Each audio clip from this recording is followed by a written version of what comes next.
Vamos a desarrollar una clase bastante ejecutiva el día de hoy.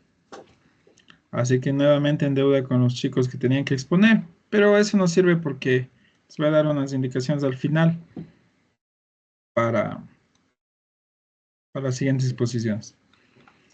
A ver, les decía que vamos a hacer una clase bastante ejecutiva porque como ustedes saben, hoy tenemos el Nancy. Profe, para nuestro curso, las exposiciones que damos para después de la sumativa. Por eso Ujú. decía, en tu caso, estamos en stand-by con eso, no hay problema. Esta clase que vamos a abordar el día de hoy, las teorías referenciales de Emil, si bien Ricardo es el meollo de lo que es la política económica que ya estábamos ya pues adentrándonos, ya la entendemos, sus derivaciones, cómo proviene del liberalismo económico, que ustedes esto ya tienen que dominar en absoluto. Uh, las teorías referenciales de Emil les sirve primero por el tema del trabajo de la evaluación sumativa final 1, como ustedes saben, también puede aportar ahí es mil, perdón. Y si no me equivoco, para una tarea que ya viene. Entonces, a pesar de que sea una clase muy ejecutiva, muy sucinta, por el tiempo, pues tenemos que darnos 20 minutos para la evaluación, para el cuestionario, perdón. Pongámosle mucha atención, ¿sí? Como les digo, por el tema de la sumativa final 1 y por una tarea que viene en las próximas semanas, si no me equivoco. Entonces, sí, bueno, aunque es la tarea justamente que tienen que entregar hasta el 1 de junio, trata sobre la influencia de la política económica de Smith y las teorías referenciales de Stuart Mill. Así que bueno, pónganle mucha atención. Igual la clase queda grabada, como ustedes saben, y la PPT ahí que les puede ayudar. Además, y de lo básico y fundamental que ustedes tienen que dominar, que es el compilar. Ok, vamos a compartir, ¿sí?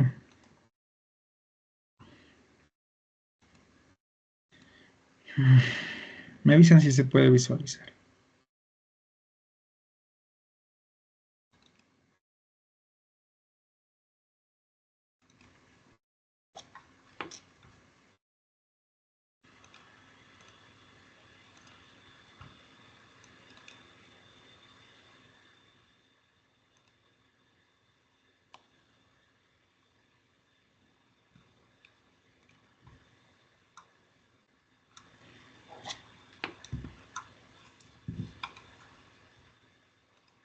Ya la pueden visualizar, chicos. Buenas noches, Magister. No, no se ve nada. Ok, ya les voy a refrescar. Puede ser eso.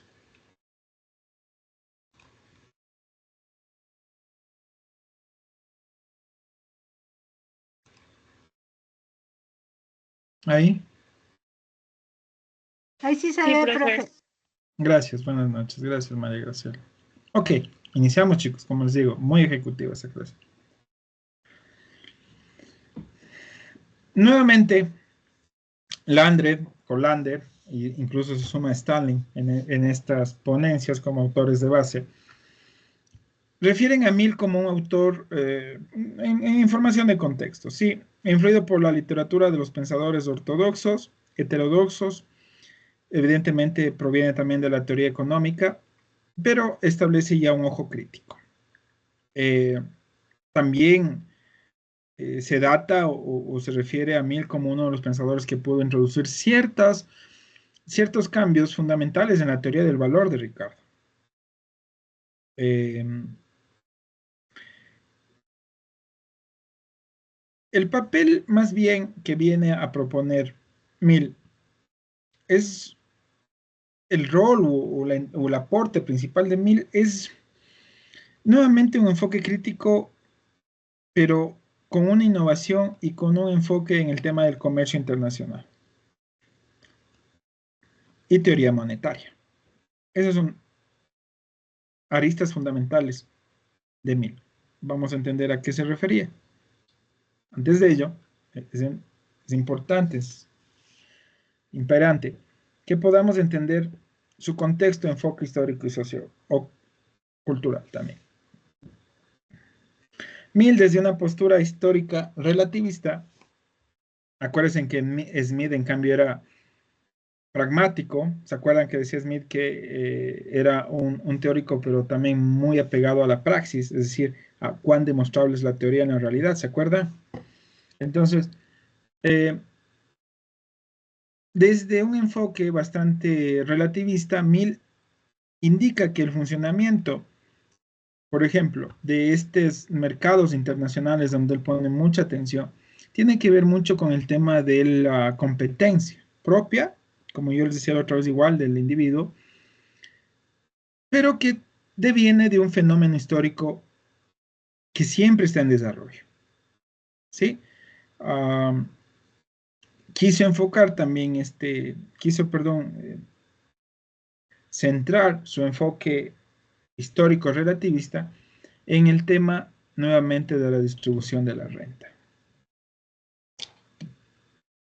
Pero para eso, Mill presenta datos históricos que describen una variedad de mecanismos institucionales que existieron ya y que estaban presentes en las economías subdesarrolladas. Pónganle un ojo en eso. Nosotros pertenecemos a una economía en vías de desarrollo, por no decir subdesarrollada.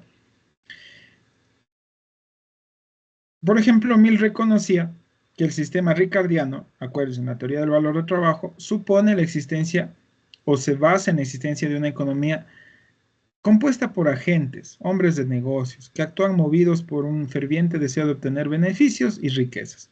¿Se acuerdan de quién es la riqueza de las naciones, chicas? ¿De qué autor es? Adam Smith. Perfecto. Muy bien.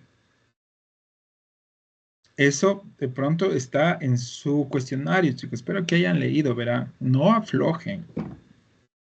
No aflojen. O sea, esa es una pregunta de base.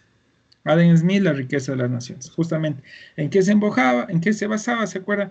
En el poder individual, en el tema del deseo del ser humano por cada vez acumular riqueza, por desarrollarse, y esto tiene que ver mucho con el tema entonces también de competitividad. Y cuando hablamos de competitividad entre naciones, estamos hablando de un mercado internacional. No hay de otra, ese es el flujo. Ok.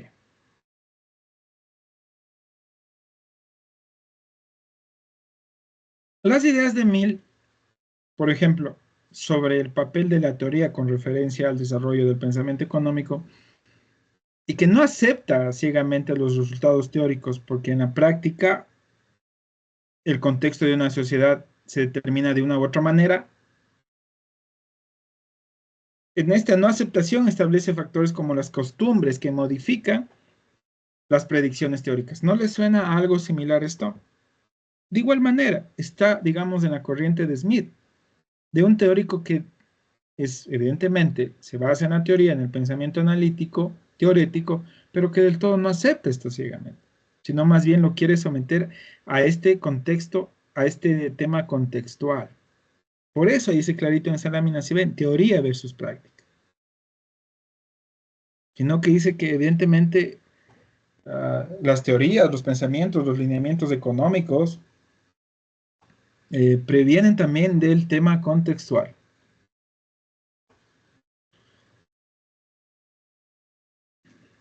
Y este análisis contextual que de cierta manera lo une en relación de pensamiento con Smith, a Mill me refiero, ¿no?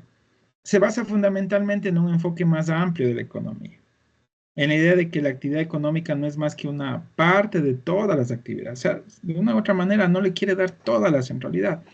Esta postura contrasta claramente con un enfoque estricto de Ricardo que vimos en clases anteriores. Pensadores 100% teóricos. Y de las legiones de los economistas que aportaron, sobre todo al tema del liberalismo económico.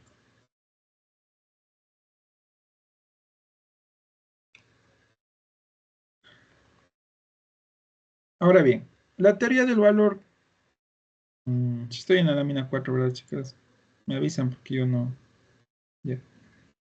La teoría del valor de Mill, o de sus precios relativos, les dije, acuérdense hace unos minutos, proviene de un enfoque relativista. es un rechazo claro y fundamental de la teoría del valor del trabajo de Ricardo, como ya les dije. Entonces, para entender ese rechazo, hay que acordarse de lo que proponía justamente Ricardo.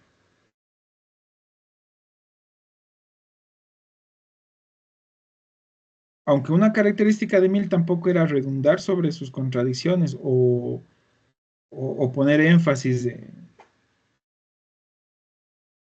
en las discrepancias, si bien sí quiso asentar en que existía una diferencia en su teoría del valor del trabajo, basada en el coste de producción. Acuérdense, lo que hemos visto hasta ahora, costos de producción, bajo la teoría del liberalismo económico, economía preclásica, economía clásica, ya varias líneas de pensamiento, hablaban sobre un costo de producción, sobre los bienes que se adquirían, materia prima, producto obtenido y ganancias, ¿se acuerdan? O réditos. Mill, sin embargo, presenta una teoría del valor basada en el coste de producción, sí, en la que los costes monetarios representaban fundamentalmente los costos reales o desde utilidades del trabajo y la tenencia. Esto es abstracto. Pongámosle en clave teórica y en clave práctica. Es decir, que para Mill, estos costos de producción, los costos monetarios, deberían representar únicamente los costos reales. Entonces, como un pensador justamente de corte clásico, o también de este corte devenido con la escuela de la política económica, venía a pensar esto de que debía ser solo el costo real de producción, y la ganancia, y la rentabilidad, y el rédito.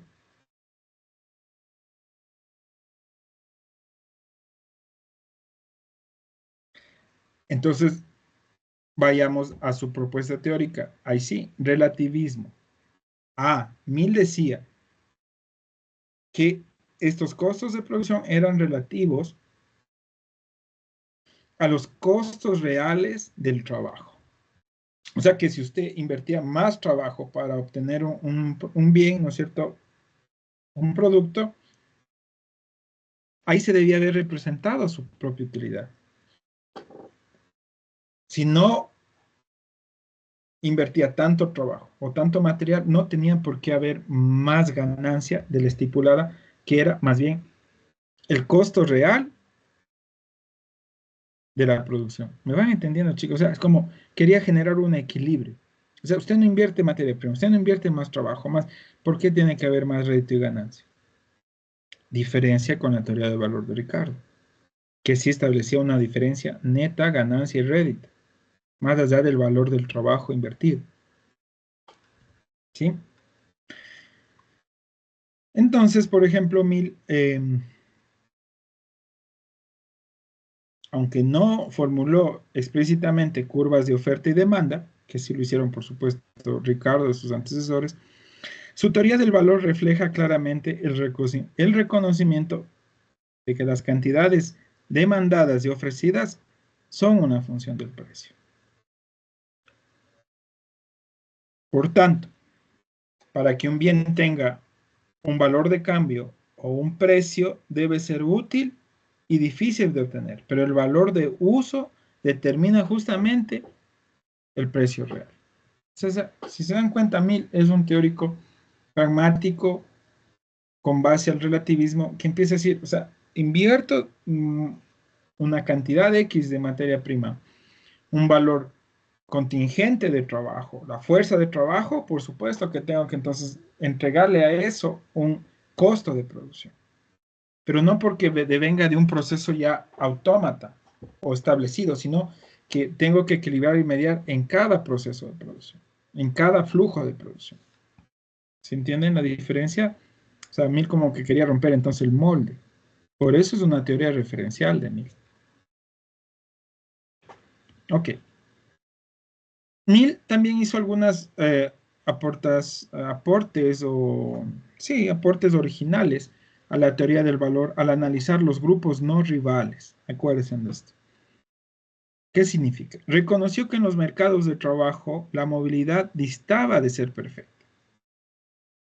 La fijación de los precios, en los casos en los que una empresa produce dos o más productos en proporciones fijas, por ejemplo, lana o productos textiles. Profe, disculpe que le interrumpa. Tal Sí. vez se quedó en la 4, tal vez ya cambió de diapositiva. No, no, no, No. estamos Ah, trabajando ya. sobre. Gracias, profe. Entonces, de nada. Entonces, como les decía, Mill hablaba sobre la movilidad, hablaba sobre el tema de analizar los productos, no rivales. Una, por ejemplo, el tema de lana, otro, por ejemplo, el tema de carne. Entonces, aquí debía establecerse eh, una economía de escala, llamaba él.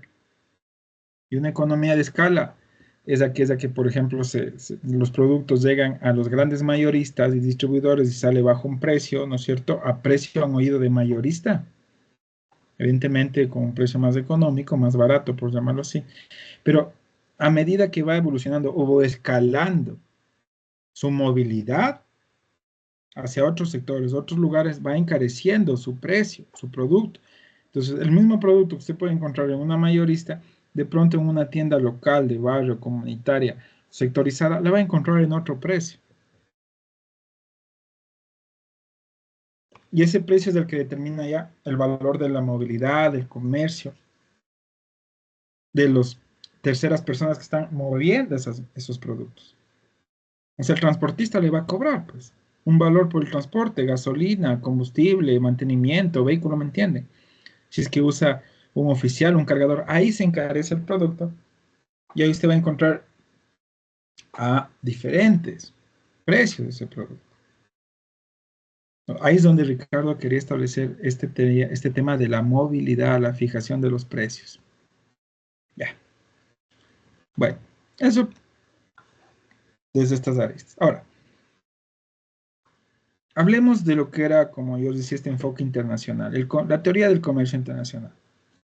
Las deportaciones que introdujo Mill fue lo que les decía, miren, justamente el costo de transporte, el análisis del comercio exterior y este pensador mostró que los costos de transporte pueden crear situaciones en las que no haya comercio, ni siquiera cuando existen diferencias de costos comparativos. O sea, si no hay transporte internacional, no va a haber comercio, dice. Pensemos eso en clave de la realidad, de nuestra realidad. Creo que les hice ver a un, no sé si a ustedes, les hice ver el trabajo de unas chicas que hicieron un tema y que fueron a hacer unas entrevistas al mayorista y preguntaron los precios y todo esto, y se fueron a una tienda local y encontraron los mismos productos en otro precio. No sé si a ustedes les hice ver ese trabajo. Sí, a nosotros, profe. Ya, ahí está, vean. La primera teoría de Ricardo y la chica explicaba, aquí está la teoría del valor de Ricardo. Pero también y al mismo tiempo explicaba que cuando se hacía la entrevista en otra ciudad, incluso que no era Quito, creo que era en el Carchi, en Buenos Aires, o en Imbabura, no sé, estoy bien. Ya tenía otro precio. Ahí en cambio se evidenciaba el tema de la movilidad, del transporte, mil. Miren cómo se correlacionan dos teorías ahí. Ok, entonces,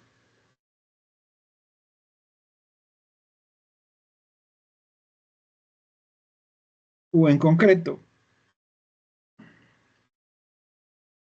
la, el análisis que hizo Mill de las ventajas del comercio internacional gracias al transporte, gracias justamente al intercambio de productos a nivel internacional, y que estos se dan justamente por las transferencias unilaterales entre los países, no puede ser de otra manera. Sí, este comercio internacional se da entre los países. Este análisis, o en concreto su análisis de la división, por ejemplo, del comercio internacional de este alcance, establece que, por ejemplo, entre los países que comercian probablemente sus aportaciones más importantes, sigue todavía vigente su teoría de se necesita establecer un tema justamente de oferta y demanda entre el comercio internacional que establecen los países. Yo necesito esto, ¿no es cierto? Es mi demanda. Yo te ofrezco esto. Te entrego esto, ¿qué me entregas? Evidentemente no es tan sencillo, pero todavía se aplica en la actualidad y vivimos de eso, comercio internacional. Cuando pensemos en comercio internacional, entonces vamos a empezar también en Mill, en su teoría de justamente la competitividad o las relaciones que se establecían entre los países. Y eso ya es hablar de economías técnicas. Evidentemente hay una escala, ¿no? Y es lo que se vio hace un mes o dos atrás cuando Trump le impuso tantos impuestos a China y China dijo, pues, no hay problema, no compro nomás. No la necesito, puedo encontrarla en otra parte. Y ahora ustedes vieron que hace 2 días Trump ya habló sobre regular o revisar los aranceles impuestos a la Comunidad Europea. ¿Ya? Ahí están las teorías de Mill, miren. Expuestas. Ok. Hablemos de la escuela monetaria y la escuela bancaria que propuso Mill. Acuérdense que todas estas son sus teorías referenciales. Hemos visto enfoque internacional, comercio internacional, ¿sí? Vimos un poco del tema de la teoría del valor evolucionada, no en contradicción a la teoría de Ricardo. Esas son sus principales referencias y teorías. Ok. En cuanto a la escuela monetaria y la escuela bancaria, Mill desarrolló sus ideas sobre la teoría monetaria en el contexto de la época, de su época. Y estas reflejan un enfoque metodológico, técnico, en el que las reacciones a los problemas prácticos, aquellos problemas que demandaban de investigaciones teóricas, en lugar de desarrollarse con base a una teoría, también podrían haberse desarrollado con base a cuestiones de política, e incursionó en el tema de la política también Mill. Entonces, quiere o quiso o propuso relacionar su teoría monetaria desde el contexto de la época a problemas prácticos que del todo se podrían distanciar de cuestiones de investigaciones plenamente teóricas y puedan avanzar hacia aristas o abordajes referentes a cuestiones políticas. Pero esto es por eso, dice, el contexto de la época era muy ligado. Por eso es que uno de esos enfoques era, ¿y de tipo qué? Contextual, ¿se acuerdan? Mill actuaba con un enfoque de carácter contextual. Ahora bien, la escuela bancaria, por su lado, sostenía que, miren aquí cómo se establece la relación con la política, que la política monetaria tenía que ser más flexible y que mientras los bancos siguieran la doctrina de los billetes reales, no era necesario controlar la emisión de billetes bancarios. A ver, ¿a qué se refiere esto? Billete real o circulante efectivo es el que tenemos y manejamos a diario, todos nosotros, ¿cierto? En nuestras cuentas, en el diario, en la compra, en la venta, en el comercio. ¿Cuál es el respaldo de ese billete real? ¿Saben cuál es, chicas?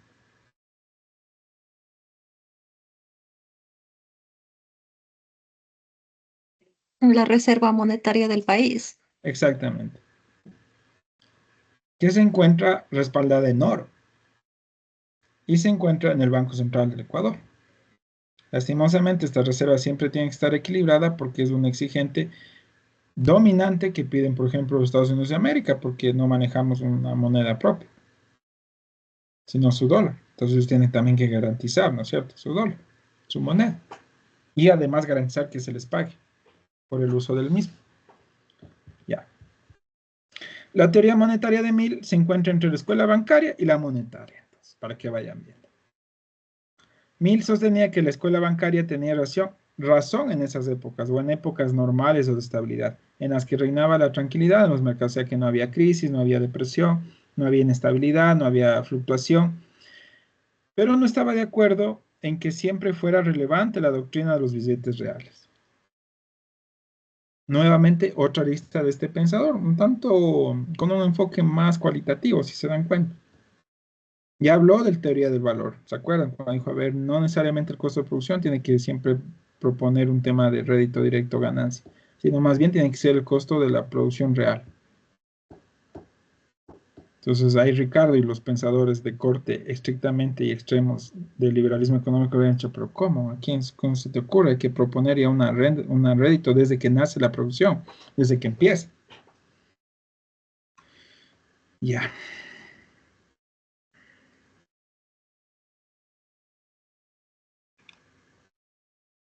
Mill también habló del fondo de salarios desde una postura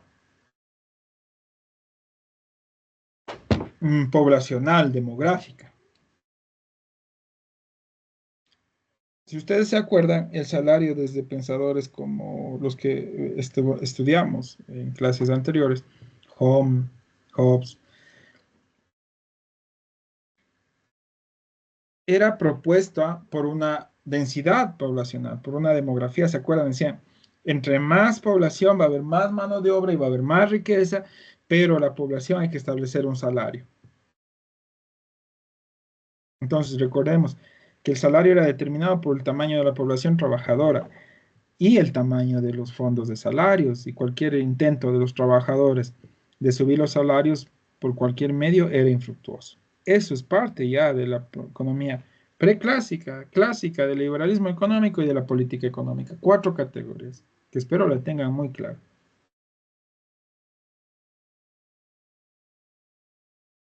Entonces, esto es parte de la economía ortodoxa para demostrar los intentos de mejorar el bienestar de la clase trabajadora, pero con infructuosos resultados. Aunque Mill aceptó la doctrina del fondo de salarios, o sea que debía haber una mejor redistribución para los trabajadores, defendió la formación de los sindicatos, ¿se dan cuenta? Y esto es interesantísimo, con esto vamos a cerrar, chicos, porque es muy lindo. O sea, sí, esto del fondo de salarios era, como les decía yo, un tema de tener siempre limitado al trabajador, a que no haya mayor rédito, mejor representación de salarios.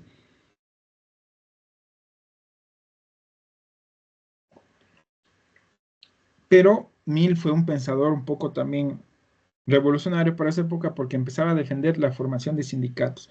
Y los sindicatos eran sinónimo de huelgas en ese tiempo. Y eran las armas con las que los trabajadores tomaban el control o el poder por ciertos momentos o temporalmente. Los sindicatos y las huelgas le parecía que eran las armas que debían emplear los trabajadores en su intento de contrarrestar el poder de la empresa. Entonces pensemos en que era posible que la defensa de Mill de los sindicatos o de la defensa de la autoridad de los fondos de salarios, que era como yo les decía, este tema, ¿no? Esta reivindicación para que haya mejores condiciones. Se debía, porque su defensa o su propuesta a favor se debía a una honda preocupación por las consecuencias del crecimiento incontrolado de la población. Recuerden, para los política económica, pensamiento clásico, liberalismo económico, todavía no hablemos de capitalismo, lo vamos a empezar a abordar ya la próxima unidad. El tema era incrementar mano de obra para incrementar producción, pues, pero bajo salarios limitados. ¿Acaso no vivimos eso en la actualidad? Bueno, no en extremo de incrementar mano de obra, entonces más bien no hay pues empleo, pero sí vivimos todavía bajo salarios limitados. Y en algunas instancias hasta bajo salarios que no están cumpliendo las leyes. O sea que usted no cobra ni recibe el sueldo, el mínimo, ¿no? Que ahí le hacen alguna fórmula y le llegan a pagar menos porque le hacen trabajar menos. Eso también viene de las famosas leyes humanitarias que se aprobaron durante la pandemia, ¿verdad? Ok. Entonces, Mill era un acérrimo defensor entonces, en ese tiempo de este tema de los sindicatos. O sea, creía que esta era la forma de reivindicación. Y aunque Mill rechazó, como yo decía, de cierta manera la doctrina del fondo de salarios en su reseña del libro mm, de Thornton, se llama, no introdujo ningún cambio referencial. Pues Mill sostenía que había nuevos avances, nuevos desarrollos que aún no estaban maduros para incorporarlos a un sistema de trabajo integral, sobre todo de economía política. ¿A qué se refiere estas ciertas contracciones? A que quería, pero había esta imposición contextual que siempre estaba trabajando sobre él, ¿me entienden? Ya. Ok, vamos finalizando, chicos, porque quiero que estén atentos para que puedan dar clase, para que puedan venir a cuestionar. Esto tiene que ver con las preocupaciones de Mill por las reformas sociales. Y esto los llevó a insistir constantemente en la distinción entre las leyes inmutables de la producción y las leyes modificables.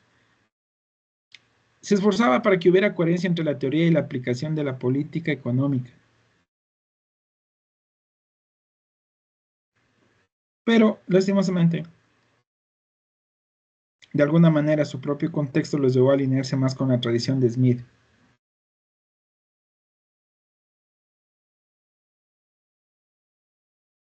También rechazó la condena socialista de la propiedad privada y de la competencia, sugiriendo ajustes que podrían mantener las ventajas de estas instituciones y eliminar estos males.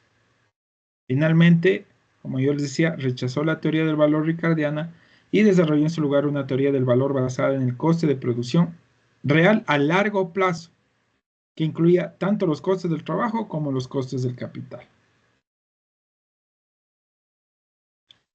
Y finalmente, y para decepción de algunos pensadores revolucionarios, Mill definitivamente sucumbió ante el tema de los fondos de los salarios y las teorías, y como les decía, era un acérrimo defensor, más bien acérrimo, más que bien era apegado defensor al tema de los sindicatos para reivindicación de salarios. Finalmente sucumbió ante el contexto, ante la teoría, ante la política económica. Y en algún momento llegó a eliminar este importante argumento de sus obras, porque en algún otro momento previo llegó a hablar del importante aporte que hacía el poder de las masas, mire, desde los sindicatos, en el tema de una mejora de salarios, a través de negociaciones colectivas, negocios, consensos. Pero como les dije, esto fue, lamentablemente, sucumbió esta idea de Mill y no avanzó más que un breve postulado. Eso podemos hablar entre los principales aportes de Mill, chicas. Por supuesto, es una clase para desarrollarla mucho más. Les va a servir. Por favor, lean el compilado, las propuestas de Mill. Ahí les dejo la PPT. Y sobre todo, con base a esta PP, con base a esta clase, a esta exposición ejecutiva, sucinta, pero por supuesto pertinente y concisa, desarrollen el trabajo. Vayamos preparándonos para abrir la plataforma. Espero que todas consten con su Save Exam Browse. No se preocupen si se pone algo como que era negra la pantalla, yo les estoy viendo igual. Espero que les vaya muy bien, espero que hayan estudiado. Después de esta les propongo la próxima clase hacer una... María Graciela. Magíster, justamente de eso mismo le iba a comentar. Lo que pasa que acabé de tener un inconveniente con la materia anterior, con el mismo problema del programa y no pude dar la evaluación. Entonces, lamentablemente en esta vez tampoco voy a poder dar la evaluación. Mañana Bueno, me eso, voy a... No sé qué pasó. Yo ya le mandé a revisar a la computadora. Estaba bien el programa y ahora no me quiso funcionar. ok, María Graciela, eso tienes que solventarlo con Patricio para que te permitamos reprogramar si es que no la vas a dar. Claro, Pero tienes que... mañana me voy a contactar con el señor, el analista, porque la otra vez también le mandé a Patricio el correo y solo me dio la respuesta, pero faltaba del analista y el analista nunca respondió la solicitud. Verás. La otra vez me imagino que te refieres a otra asignatura donde ya diste Ajá, me hace cuestionario. este viernes, 8 días, me pasó con la magíster Diana Vega. no pude dar así mismo el cuestionario y hice así mismo la solicitud, pero no me respondió el magíster Patricio y no, el magíster Patricio sí me respondió, el que no me respondió es el analista. Alfredo, Ajá. ya, verás, vamos a hacer algo. O sea, si dices que no te va a funcionar, yo lo intentar. Inténtalo. No, sí lo intenté No, muchas no, veces. en este momento en el que se abra la plataforma a las 20:40 en punto, lo intentes. ¿Ya? Y si no, pues escribes nuevamente un correo a Patricio indicándole la novedad y yo te ayudo para hablar con Alfredo, pero me haces acuerdo a través de Verónica. A ver, chicos, lo esperemos un ratito. Desestrésense. Espero que les vaya muy bien. Verán, yo les iba a decir que después de esta sumativa, el próximo lunes, después de este cuestionario, hablemos, hagamos una reflexión antes de entrar a la sumativa final 1 para potenciarnos. Pero el otro lunes ya es muy tarde, así que, porque hacen otra entrega. Espero que estas tareas estén muy potentes, chicos. Verán, después de que rindan el cuestionario, nos quedamos 5 minutos, ¿ya? Más bien. No tienen otra clase, ¿no? Solo 5 minutos. Entonces, vayan ya preparando. No pueden apagar las cámaras, recuerden, porque si no tengo que pasar el reporte.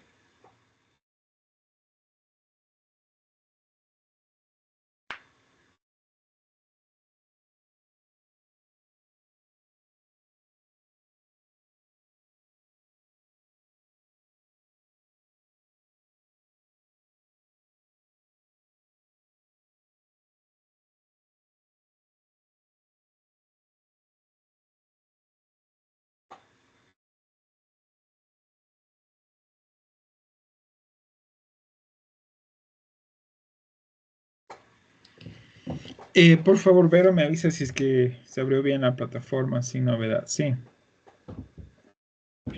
Listo, profe. 8:40, ¿verdad? sí, a las 8:40 tienen que abrirse, está programado ahí. Tienen que desplegarse Recuerden que tienen que contestar una pregunta para pasar a la siguiente. No se olviden, cuando finalicen, dar el clic de enviar.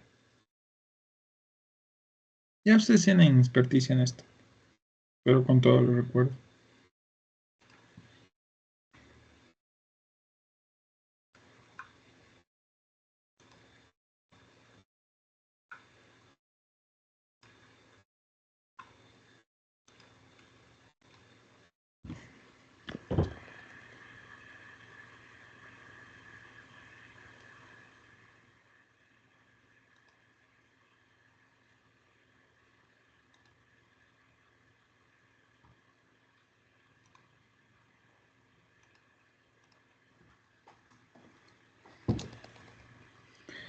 Anaí, que no te distraiga, que vas a dar el cuestionario.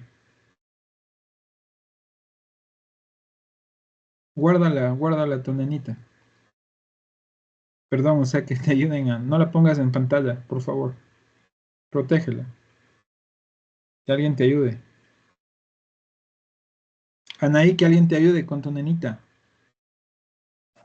Sí, profe, Urgente. ya solo ya viene mi tía que es hija de ella, solo que fue a Sí, mirar. sí, es que no la exponga, esta clase está siendo grabada. Imagínense, después se va a pasar, se sube a una plataforma y eso es tema de niñez. Sí, profe, disculpa. En todo caso, bien un poquito la cámara, no la exponga.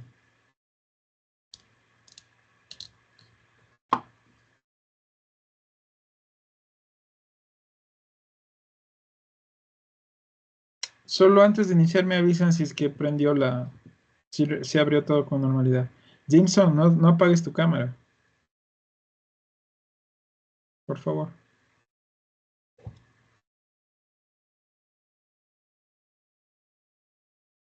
Magíster, no valió mismo mi plataforma. Bueno, ok. Christopher, ¿estás aquí? No te veo. Empiezo, Listen. Empezamos. ¿Ya se abrió? Perfecto. Les dejo, Ya. chicas. Los que les vaya muy bien. Christopher, no estás con la cámara. Eso, no la apagues. Gracias.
Ok, chicos, espero que les haya ido bien.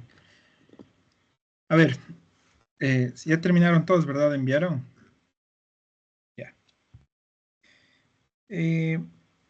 La próxima semana iniciamos nuestra unidad 2.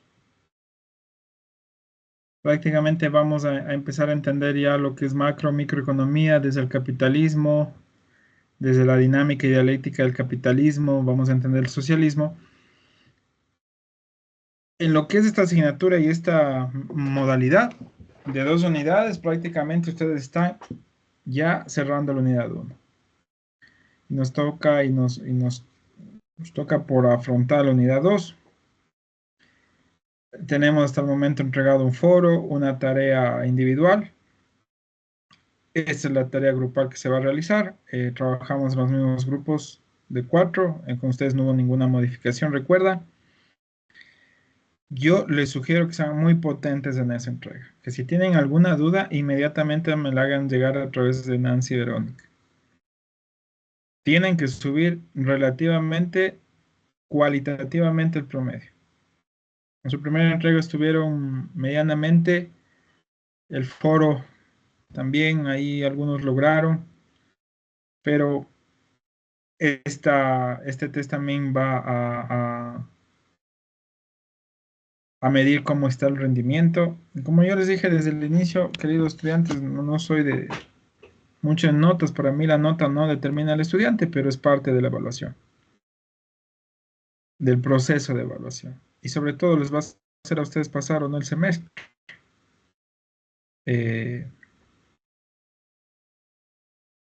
Aldana no está, ¿no? Qué pena. Eso, mis queridos estudiantes. Hagan tareas muy fuertes y competentes. Lean bien las indicaciones, las instrucciones que están en la plataforma. Si no me equivoco, es un ensayo y un video. El tema de la... Sí, es un ensayo y un video. El video sean propositivos, sean creativos, sean proactivos. No se trata de recrear el documento ya entregado en el ensayo, ni de repetirlo y peor aún leerlo. Y si es ensayo, es ensayo. Cuidado, vayan a ponerlo en una PP. Es ensayo, es un documento. Tienen que colgarlo en la plataforma, en el formato de documentos. Usen citas en cada componente del ensayo, en la introducción, en el contexto, en el desarrollo. Propongan un debate ahí de las teorías. Miren, hoy hicimos, si nos daban más tiempo, desarrollamos más larga la clase. Hoy hicimos en breves minutos una confrontación entre Emil y Ricardo. Y sí, entre Emil, Ricardo y el propio Smith. Hagan lo mismo en los ensayos. Son 4 estudiantes. Tienen que ser trabajos potentes, creativos. Hagan un video con una inclusión de un testimonio hacia una persona validada, certificada. Los testimonios comunes de la ciudadanía, por llamarlos así, perdón el término, sirven, pero son complementarios. Estamos haciendo pedagogía y academia. Entonces, si van a incluir algún testimonio, como refiere el video, yo les doy tips.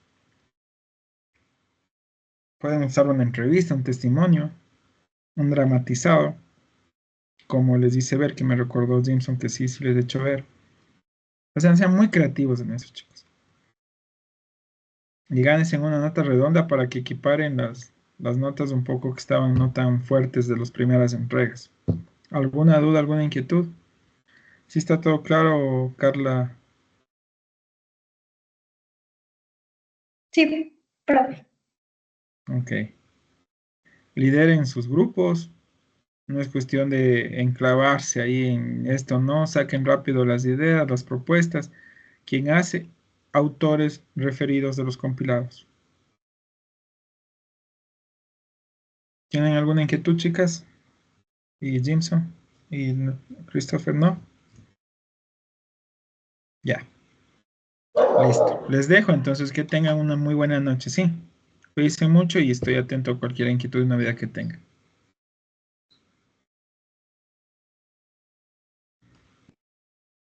Gracias, Gracias, profe. profe. Hasta luego. De nada. Gracias, profe. Gracias, profe. Hasta luego.